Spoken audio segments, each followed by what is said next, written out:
Alhamdulillah pada malam hari ini telah hadir Ketua Lembaga Masyarakat Adat, siapa lagi kalau bukan Kakak Leni Surya. Sehat.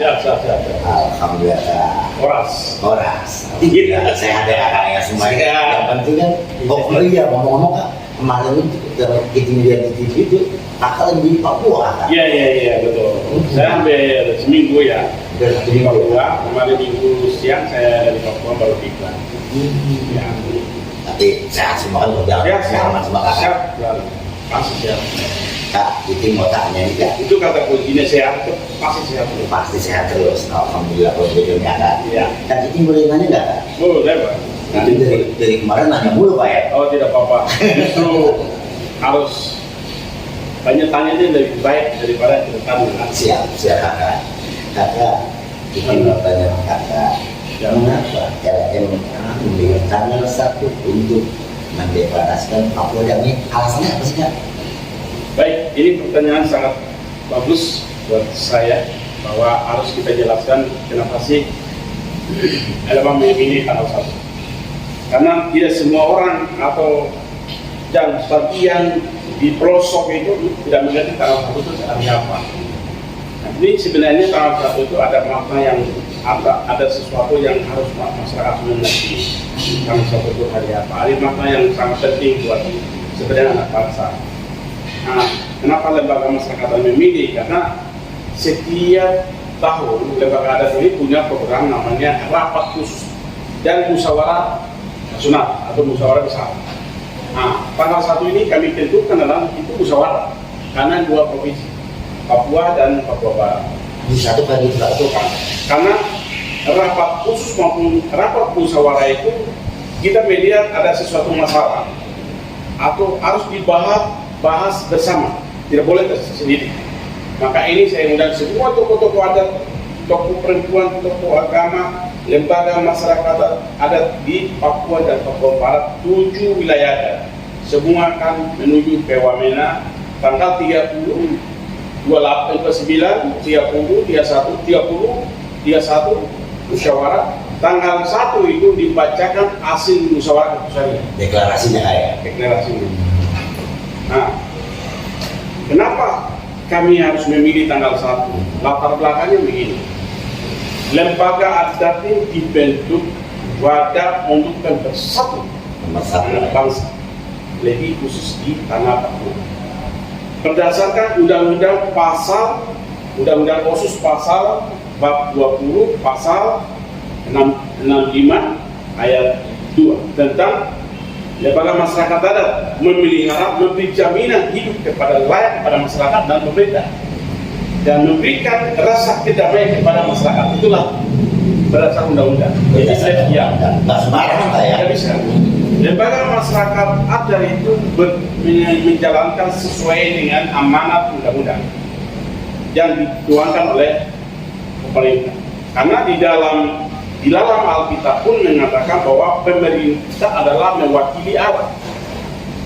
Nah, dan kita sebagai warga atau masyarakat tidak bisa membantah atau melawan pemerintah, karena itu dianggap kami melawan pemerintah.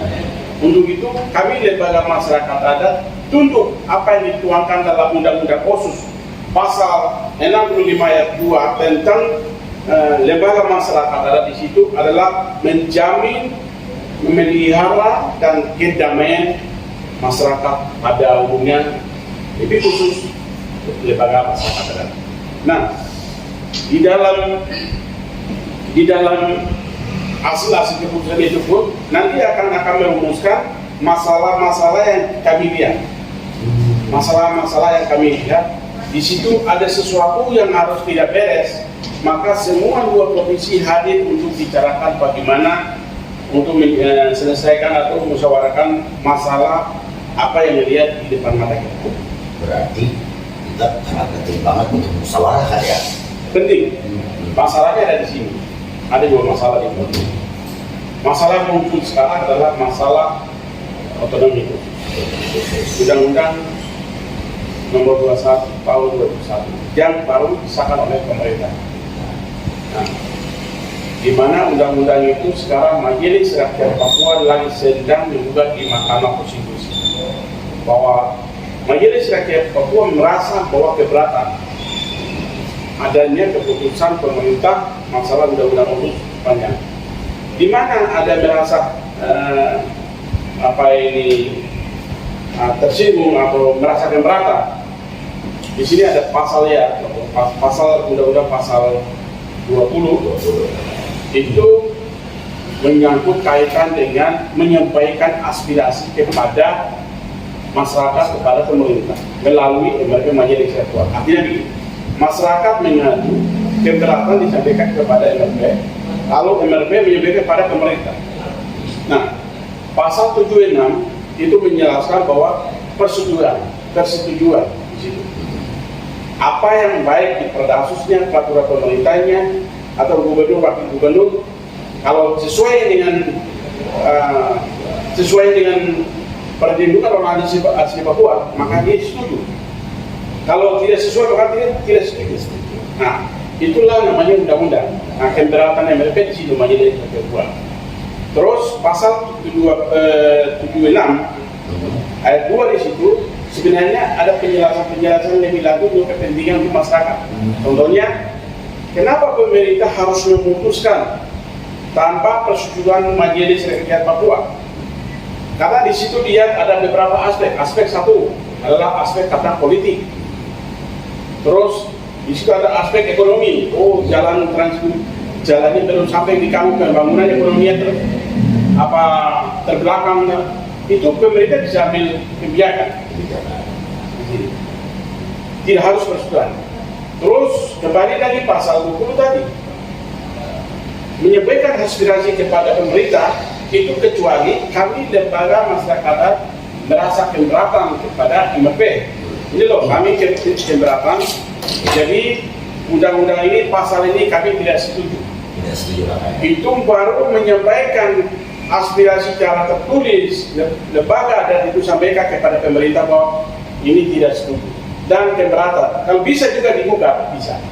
Tetapi anehnya sekarang terjadi adalah kami lembaga tidak pernah mengajak untuk kita bicara, duduk sama-sama menyelesaikan masalah kepentingan orang asli Papua. Tidak pernah duduk. Mulai 20 tahun itu, selama saya itu tidak pernah diajak untuk diskusi. Tidak pernah diajak bicara masalah OSUS. Berarti baru-baru ini aja? Ya, baru-baru ini. Jadi ini kemungkinan bahasa sederhananya begini, salah lama. Kata-kata salah lama. Seharusnya yang mengugat atau yang menolak atau keberatan itu kami lembaga adat. Sekarang MRP melaporkan Mahkamah Konstitusi masalah keberatan itu, legal standingnya di mana? Legal standingnya di mana? Nah, kalau seharusnya MRP harus memiliki surat keberatan dari masyarakat atau lembaga adat. Sekarang keberatan ini dasar hukumnya apa? Jadi ini saya katakan bahwa di sini ada salah lama. Oke, kakak, cukup jelas itu. Makanya tadi kan itu bingung membeda satu segala macam, tapi dengan penjelasan kakak ya cukup jelas itu kan. Itu cuman masih ada pertanyaan lain kan? Ya. Sasaran kegiatan deklarasi ini kira-kira apa? Ya, betul. Jadi tujuan dan sasaran kami lembaga adat adalah menjatuhkan tujuan persepsi yang berbeda pendapat antara menolak OSUS dan menerima OSUS, dan menolak DOB dan menerima DOB. Inilah yang kami harus dibuatkan. Sebenarnya ini sama-sama satu tujuan yang sama. Tujuan sama, maksud saya adalah yang menolak pun itu juga bicara kepentingan masyarakat juga. Kenapa dan mengapa dan sebagainya. Yang menerima juga untuk kebutuhan untuk pembangunan. Jadi dua-dua kunci kata kuncinya sama. Kuncinya sama. Nah, sekarang lembaga masyarakat adat itu akan musyawarah tanggal 30-31 itu akan dikupas satu persatu. Kenapa masyarakat Papua menolak OSUS? Apa alasan-alasannya? keberatan seperti apa, itu dituangkan satu rumusan. Terus kenapa orang yang lain menerima otsus, itu juga dituangkan. Barulah nanti akan menjadi satu kesimpulan. Itu akan diberikan. Contohnya, masalah penentuan awlayat misalnya, itu nanti akan kajian hukum nanti. Awlayat contohnya, kalau kita bicarakan masalah awlayat, masyarakat ini kan turun temurun, tidak pernah berpindah-pindah, karena turun temurun itu orang tua tahu bahwa itu tanahnya dia, layak kesannya dia. Nah, terus bagaimana kita lembaga adat melindungi dia? Kenapa masyarakat seperti mengatakan ditolak? Kalau seandainya pembangunan masuk, diusir, nanti orang pendatang masuk ke sini, terus nanti jalan masuk, nanti aparat TNI Polri masuk, kita di gunung dan sebagainya. Itulah kekhawatiran yang terjadi. Maka masalah kaitan hak wilayah itu, kita akan bikin satu paket. Lembaga adat akan bikin, setiap kantor lembaga adat itu ada petanya. Peta sesuai dengan marga yang ada. Maka siapapun investor mau masuk, nanti bisa lihat siapa dia. Marga siapa punya tanah, siapa punya wilayah. Nah, disitulah bisa menggunakan lahan, sistemnya kontrak. Sistemnya kontrak. Jadi kita lembaga adat bisa bikin patok. Negara yang sudah beli, batas adat sudah dipilih, kita tidak ganggu. Tetapi bukan jauh dari kota misalnya, itu akan ada batas adat yang kita buat. Nah, di situ kalau wilayah adat itu mau masuk siapapun, ya harus ada rekomendasi lembaga adat. Ya, investor mau masuk sana pun harus ada persetujuan lembaga adat sesuai dengan peta wilayah tadi. Nah, pertanyaan apa? Harus dia dulu wilayah. Terus orang akan takut bikin jalan masuk, semua militer masuk sana, nanti kita akan dibunuh habis. Kan bahasa kekhawatiran ada di situ. Nah, masalah kita akan batasi ini. Kita akan batasi ini, wilayah ini, nanti keamanan di sini, posisi keamanan di sini, di sana untuk tempat berburu. Nanti kita atur, ada semua. Jadi tidak ada kecurigaan bahwa nanti militer masuk dan kita bunuh semua temperangan, tidak. Ini kan kami akan merumuskan ini. Maka kekhawatiran kita masyarakat menolak itu akan menjadi mengerti. Oh, pentingnya adalah pembangunan. Nah, itu. Terus yang berikutnya. Di situ kita akan bicarakan menyangkut nomor satu kan melalui undang-undang otsus yang tadi. Undang-undang otsus itu harus memunculkan satu regulasi namanya peraturan pemerintah. Itu akan dimuatkan kesepakatan yang pertama tadi akan dimuatkan satu regulasi. Misalkan di dalam peraturan pemerintah itu orang asli Papua masuk PNS berapa jumlahnya, berapa persen, itu harus dituangkan dalam. Terus orang lahir besar di Papua, berapa persen. Terus berapa perbudakan ada pidana, sudah lama orang tuanya, sudah lama bertahun-tahun, 20 tahun, 30 tahun kerja di sana, berapa persen. Itu harus diatur dalam peraturan itu. Itu diatur sudah diatur. Terus berapa persen untuk kita kasih masyarakat orang asli Papua khusus untuk pengusaha transisi? Setiap tahun dibina harus ada pengusaha sukses. Itu harus dibuat dan pengusaha sukses harus dibuatkan. Itu satu peraturan. Maka ragu-ragu dibuat itu tidak main-main lagi. Jadi itu kerja haruslah berjalan dengan baik. Berapa persen orang asli Papua pengusaha sukses, berapa persen dibina. Bisa juga pengusaha Papua disiapkan untuk kredit murah, misalnya BPR, Badan Pendidikan. Disiapkan pengusaha orang asli Papua kita kasih proyek, tapi juga persediaan anggaran harus ada uang. Maka ketika dia dapat IPK atau SPK, ya SPK itu dijaminkan di bank. Baru setelah itu uang kasih keluar baru. Nanti pas penagihannya dipotong sana. Itulah namanya sistem harus dibangun pemerintahan ke depan. Nah, dituangkan dalam peraturan. Ini perlindungan orang asli Papua juga. Karena di situ ada ketakutan. Nah, nanti kalau provinsi dibuka, semua orang petata yang kuasai PNS misalnya, semua orang petata yang kerja misalnya, itulah yang kekhawatiran muncul. Ilmu yang menolak ini terjadi. Maka di sini harus ada kesepakatan atau peraturan pemerintah dikeluarkan. Ada lagi kekhawatiran ada poin ketiga di sini tertuangkan. Ada kekhawatiran lagi. Bagaimana menangani masalah pelanggaran HAM di Papua? Banyak pertanyaan sekarang terjadi. Nah, pelanggaran akan ditetapkan di peradilan adat. Dua mena ada 1.000 atau 500 sekian orang kami akan lakukan. Kita ada peraturan daerah, maka akan lantik macam-macam. Contohnya kelompok masyarakat kita yang dengan senjata, misalnya KKB dengan bunuh rantai ini ke depan, ya KKB harus bayar TNI, bayar kepala babi harus bayar, yang gitu harus bayar. Nah, tapi proses hukum jalan. Terbalik juga dari TNI bunuh masyarakat, maka dia harus duduknya balik bukan uang. Secara adat harus bayar lagi. Tapi banyak harus proses. Ini sini harus namanya supaya akan menghilangkan namanya pelanggaran HAM. Jadi peradilan adat akan ditetapkan masyarakat adat besok akan kita akan lantik juga. Iya, masalah pelanggaran. Jadi dari tahun atau selama ini kan Papua nanti pelanggaran begini. Nanti semua pemerintah punya kewajiban diselesaikan. Atur semua. Ya, kurang lebih. Akan minum dulu kakak. Oke. Kita lanjut lagi nih kakak. Masih ada pertanyaan lagi kakak. Lanjut kakak. Lanjut. Masuk kakak. Siap. Mampu yang bikin. Oh iya.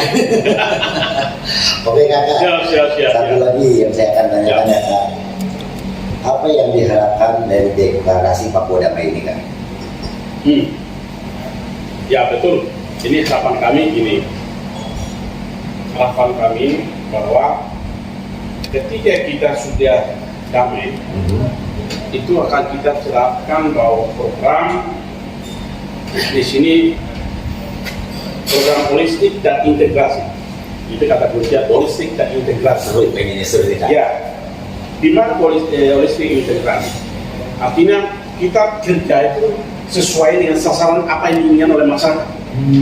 Jadi bukan lagi terbuang-buang. Lebih cepat sasaran. Sasaran langsung. Contohnya, uang khusus untuk buat siapa? Khusus buat siapa? Kita tanya. Kalau memang itu masyarakat punya, maka khusus untuk batuan pendeta punya, itu langsung ke kerja langsung, ke balas jalan. Karena dana khususnya sudah ada di sini. Terus toko perempuan itu anggaran alokasi khusus kasih kepada mama-mama jualan di pasar, jualan di sepanjang jalan di siapa muda. Terus kita berikan lembaga masyarakat adat anggaran sesuai dengan 2% kasih ke lembaga. Uang buat apa? Kasih membantu seperti Ondoapi, Ondopolo, kepala suku diberikan. Bangun rumah adat, setiap rumah adat namanya OB. Kalau di gunung itu gunung yang bahasa daerah. Bikin rumah adat. Setelah itu harus masyarakat betul-betul menikmati. Karena orang tua masyarakat itu matahari keluar pagi-pagi itu terbenam lagi istilahnya. Maka dia semakin dia tua, ketika kita tidak jamin sampai jamin dia, kalau dia pergi, dia bilang, oh kenangan aja dia pergi. Khusus itu mendengar saja, dan tidak menikmati. Sekarang ini undang-undang khusus disahkan, maka uang ini harus diberikan langsung kepada masyarakat. Jangan menggunakan pemerintah. Menggunakan pemerintah hanya pintu masuk aja, tapi kepada jaya sasaran langsung. Program holistik dan integrasi. Bukan bentuk uang kasih, tapi bentuk visi. Contohnya, untuk api, langsung, mama-mama, semua biarkan. Semua tanam pinang, semua tanam kelapa sawit, sagu. Uang masuk, uang ada di Cebun sana. Kalau nggak kerja tidak boleh dapat. Uang ada di sana. Inilah yang dibutuhkan oleh sentuhan hati, namanya program holistik integrasi. Itu yang harus dibuat. Jadi harapan besar, kalau Papua damai, maka itu akan masuk sasaran. Nah, dengan program itu, namanya sekarang pun namanya DOB. DOB itulah namanya pemekaran wilayah untuk mempercepat ekonomi, bukan mempercepat ekonomi dengan tujuan semua anak-anak Papua yang pengangguran banyak yang sekolah pulang tidak kerja masuk semua masing-masing, masuk semua jalan. Orang masyarakat gunung, penggunung bangun sana sesuai budaya karakternya. Rebut gubernur sana silakan, bupati saya silakan. Warnubai, orang Tabi mau jadi gubernur, bangun kampung sendiri sesuai karakternya. Saya ini mau bangun lagi provinsi, mau bangun karakter dan budaya sendiri. Papua Selatan, Papua Tengah, Pegunungan Tengah, Bibat. Saya sebagai kepala suku yang dilihat saja, bupati gubernur mana yang kerja tidak bagus, bupati mana yang kerja tidak bagus, di mana yang perkembangan yang baik atau tidak baik. Nanti kita akan menilai. Jadi sebenarnya tidak perlu ribut, tidak perlu tolak menolak. Ini yang datang untuk DOB ini adalah angin segar, bukan angin panas. Salah pemikiran. Angin segar. Orang Jawa di sini membutuhkan provinsi saja, gagal bertahun-tahun tidak pernah dari mana. Tapi presiden luar biasa, Jokowi luar biasa. Ya Papua 1 tahun berapa kemarin? 1 tahun 3 kali. Sesuai perjanjian dengan saya. Orang tidak tahu Jokowi dari mana. Jokowi kan orang Pamedo. Tapi setelah jadi presiden orang tahu oh itu Jokowi. Saya dengan saya dari nol kan itu. Saya tahu hati ini Jokowi. Sebelum jadi Jokowi jadi presiden itu Papua, masalah Papua tahu. Ya. Jadi sebenarnya kasih waktu buat periode ini dia selesaikan itu. Jadi terakhir ini Pak Jokowi harus memberikan kenangan terbaik. Kan semua presiden ke presiden kan ada yang peninggalan sejarah. Ya. Provinsi baru ini samanya kasih kenangan atau sejarah baru buat orang Papua. Kenangan terakhir. Nah, sekarang ada yang 6 kabupaten masyarakat udah 20 tahun ini juga mereka minta juga kenangan. Ya, presiden harus memberikan juga kenangan kepada mereka. Seperti Kabupaten Puncak Bilang, Trikora, Malin Center, Okika, Boboga, Rocky Mosir. Ini sudah ada 10-20 tahun lebih urus kabupaten ini. Nah, mudah-mudahan Pak Presiden kasih kado. Kado terakhir kan, tinggal 2 tahun lagi, 1 tahun lagi terakhir. Dengan saya kami juga kan pasti pulang kampung kan? Iya, pulang kampung. Ya kami kasih kenangan lah. Nanti Jokowi juga ini yang kasih oleh-oleh gitu aja. Kami doakan supaya masyarakat tidak boleh ini. Tenang aja. Nanti itu kan sampai juga doa orang benar adalah sangat besar kuasanya. Terima kasih. Akhirnya sampai juga di penghujung acara, saya berbincang oleh petugas mengucapkan terima kasih. Selamat malam. Jom.